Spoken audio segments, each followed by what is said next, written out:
Welcome to a daily dose of joy, beachside edition. We're still having some rain this morning early, but not much, not as windy as it was. So I thought we would use a whoopsie daisy story today. I had a couple of really good laughs lately, lots of really good laughs, but some that I thought were really kind of edifying that I want to make sure I remember and do callbacks to. One has been a new funny my dad and I have come up with, where he says, "Hello, kettle," because I came out one morning and was saying to Dad, I got sidetracked taking care of responsibilities and things like that, and emails and text messages, coordinating, and he said, you got to push that stuff back. You got to make sure you're moving towards what inspires you, and he was just all aglow. And then he said, well, that's coming from the big rusty pot that because my dad is a big dynamic person that may have overworked at times. I just thought it was such a fun twist that he referred to himself as a pot. And then we came up with this idea that if one of us is doing something where it's one of the things that we do alike that is something that we might want to expand into an area of growth around, that instead of saying, "Hello, pot, meet kettle," like one of us is giving the other one advice or something, instead of saying that, just to say, "Hello, kettle." Because it's this humble acknowledgement of I'm the pot already. But I'm the one who sees what we're doing. So hello, kettle. I don't know if this makes any sense, but it's very funny to me to have my dad and I calling each other pot and kettle. And it's been a silly way to bring humor around wobbles or whoopsie daisies when there's, you're coordinating a big family vacation, and that there could be little moments where you're like, wait, we're going to do this or that, or, it's been a lovely way to turn those into whoopsie daisies. And then, another one, so like an example of that would be, my dad is still my dad. So, he's like, well, make sure you don't swim, at the times the sharks are feeding. Sorry, I know there is reason to have some mindful caution. But it doesn't quite activate me the same way.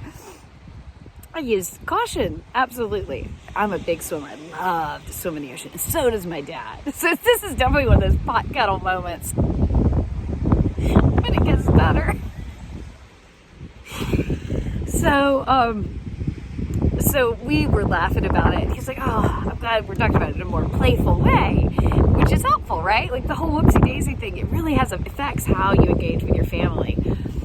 And then I was like, universe, help this just be really playful and easy.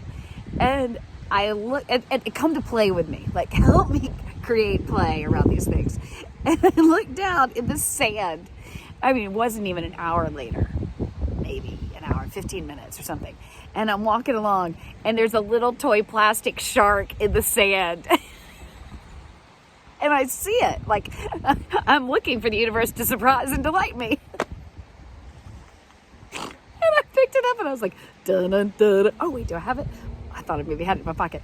Da-da-da-da-da-da-da. So now it's been our little family totem, I think tomorrow when I go out for a swim, I'll put it on my desk pillow or something.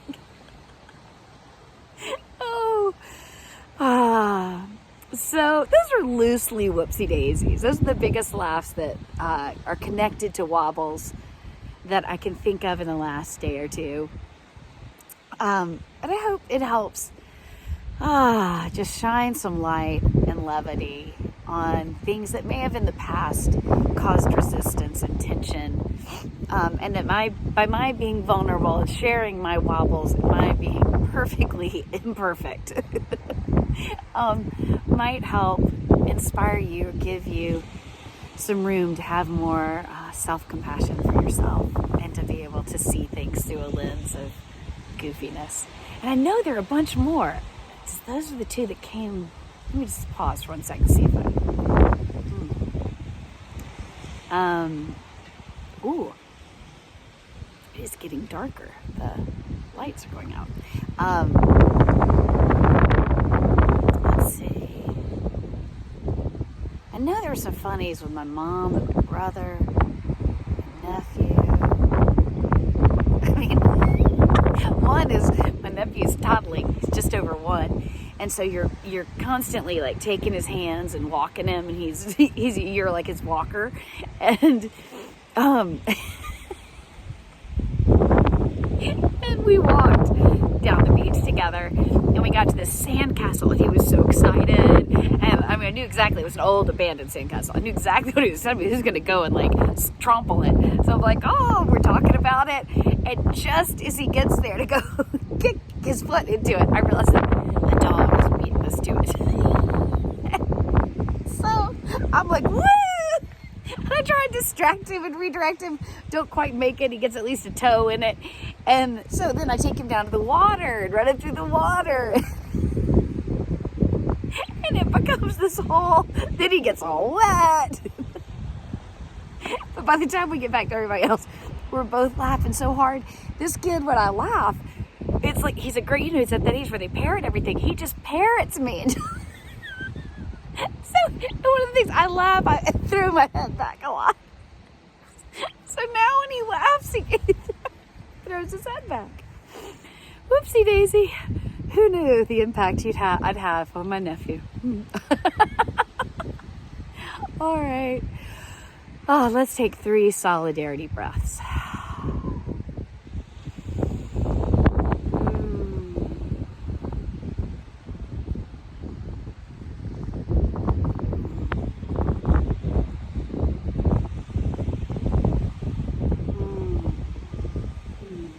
Thank you for taking this time with me. It's such a gift to me too, because it is a way of reminding me to have self-compassion for the moments when I don't see the humor, or when there is tension with the family, to allow grace and self-compassion, and to focus on the areas where there is levity and ease, and keep focusing on that and enlarging that. So thank you. This is a gift to me, and I'm very glad you're here. So may today surprise and delight us. And I look forward to our time tomorrow. Bye.